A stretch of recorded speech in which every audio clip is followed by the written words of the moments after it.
पिछले साल की तरह ही इस साल भी जलील और बेइज्जत करके हराया है मुंबई इंडियंस को आरसीबी ने उनके घर में मुंबई में। मतलब आपको चारों खाने चित करा दिया सामने वाली टीम ने। चाहे वो स्टार्टिंग में फिल सॉल्ट की तरफ से बैटिंग हो, उसके बाद से रसिक डार, भुवनेश्वर कुमार, जैकब डफी, इन तीनों बॉलर्स की तरफ से ज़बरदस्त बॉलिंग हो। उसके साथ चाहे वो आरसीबी के स्पिनर हो, चाहे वो सुरेश शर्मा हो, चाहे वो कुणाल पांड्या हो, मतलब सभी ने ऐसा कंट्रीब्यूशन करा है इस मैच में। मतलब चारों खाने चित करा दिया मुंबई इंडियंस को। क्या स्पिनर ने बॉल डाला मुंबई इंडियंस के? कुछ नहीं। वही देखो आप, इसी पिच पर जिस प्रकार की बॉलिंग करी है आरसीबी के स्पिनर ने। सुरेश ने तो पहले ओवर में 2 विकेट लिए लगातार। उसके बाद जो कुणाल पांड्या ने आखिर के 2 ओवर में अपने एक भी चौका नहीं खाया और सूर्य कुमार यादव का विकेट लिया।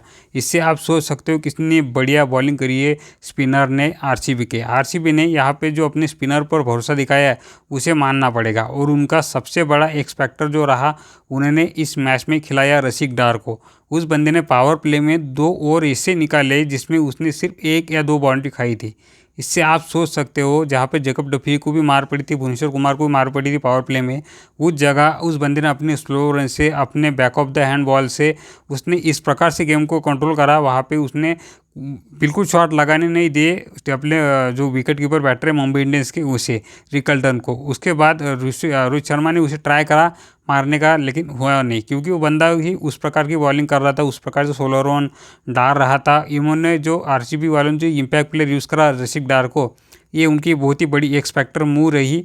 उन्होंने इसको छुपा के रखा था वो, कि एकदम एकदम कह सकते दूसरी इनिंग में जब उतारा तभी मुझे समझ में आ गया था कि ये मुंबई के लिए चेस बहुत ही कठिन होने वाला है। क्योंकि यहाँ पे हम कह सकते हैं रसिक डार की हम कह सकते हैं कि उनकी एक फेमस आइडेंटिटी है कि वो डेथ में बहुत ही अच्छी बॉलिंग करते हैं। चाहे ऊपर से पावर प्ले में हो, उसके बाद स्लोअर ओवर उनके डेथ में बहुत ही घातक रहते हैं, जिसके कारण मैंने वहाँ पर ही प्रेडिक्ट कर लिया था कि मुंबई को यहाँ से इजी होने वाला नहीं है। और वैसा ही हुआ भी। स्टार्टिंग में विकेट लगातार गिरे, 2 लगातार विकेट गिरे, एक रिकल्टन का, उसके बाद तिलक वर्मा तो बहुत ही घटिया शॉट मारकर चला गया। उसके बाद सूर्य कुमार यादव 22 बॉल पर 33 रन बनाए। ना ही जस्टिफाइड है, ना ही हम कह सकते इस मैच के हिसाब से, इतने बड़े रन चेस के हिसाब से यहाँ की ये प्यारी बिल्कुल ही यहाँ पर काबिल कबूल नहीं है। लेकिन इसके बाद जो हार्दिक पांड्या की पारी खेली, वो हार्दिक पांड्या ने हम कह सकते वहाँ पर बहुत ही ब्रिलियंट लगी उनकी तरफ से। ऐसा लग रहा था कि ये बंदा आज चेस कर जाएगा। जिस प्रकार के शॉट मार रहे थे हार्दिक पांड्या, बिल्कुल पिछले साल की याद आ गई थी। बहुत ही गजब शॉट मार रहे थे, लेकिन उनको भी बड़ी चालाकी से आउट कराया गया। उसके बाद रुदरफोर्ड भी स्टार्टिंग में फंसा रहा, उसकी भी एक कैच ड्रॉप हुई।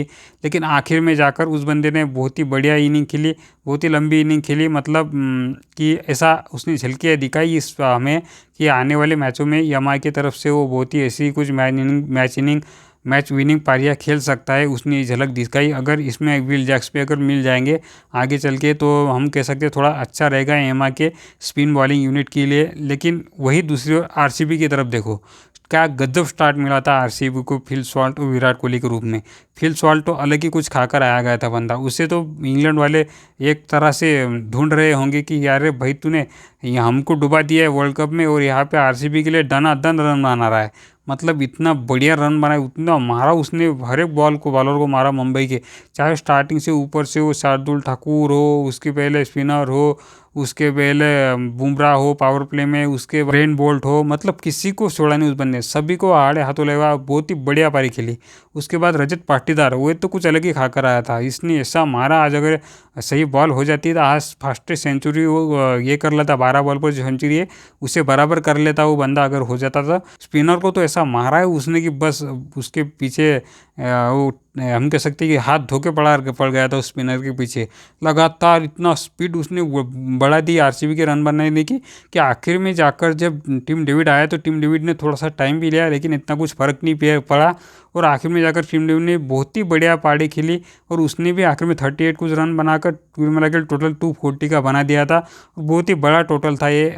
मुंबई के सामने चेस तो होना ही नहीं था।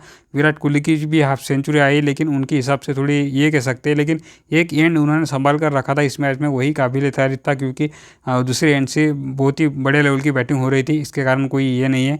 उसके बाद जो इनिंग जिसके बाद जो चेस करने आई मुंबई इंडियंस, तो ऐसा लगा कि मुंबई कर लेगी चेस, क्योंकि जो स्टार्ट मिला था पावर प्ले में रोहित शर्मा और रिकल्टन को, बहुत ही बढ़िया स्टार्ट मिला था। लेकिन वहाँ पे जो रिटायर्ड आउट हुए रोहित शर्मा, तभी ऐसा लगा कि अगर ये पार्टनरशिप चल रही होती ऐसी कुछ और ओवर, क्योंकि वहाँ पे स्पिनर आने वाले थे, स्पिनर को रोहित शर्मा बहुत ही अच्छी तरीके से टैकल कर लेते थे, जिसके कारण था कि रिकल्टन आगे जाकर उनकी विकेट ना गिर सकती और हो सकता था मुंबई इजीली जीत सकती थी। लेकिन ऐसा नहीं हुआ, उनका विकेट उसके बाद रिकल्टन का, उसके बाद तिलक वर्मा का, मतलब कोई भी पिच पर टिक नहीं पाया कुल मिला के। जो नमन धीर का आउट किया, मतलब बोल के और पूछ के आउट किया आरसीबी के बॉलर ने। यहाँ पे सिर्फ उस रुदरफोर्ड की बैटिंग हुई, उसने कुछ 60 कुछ रन बनाए रुदरफोर्ड ने, बहुत ही बढ़िया लगा। लेकिन 18 रन से मुंबई इंडियंस यहाँ पे अपने घर में मुंबई में दोबारा मैच हार गई है आरसीबी के खिलाफ।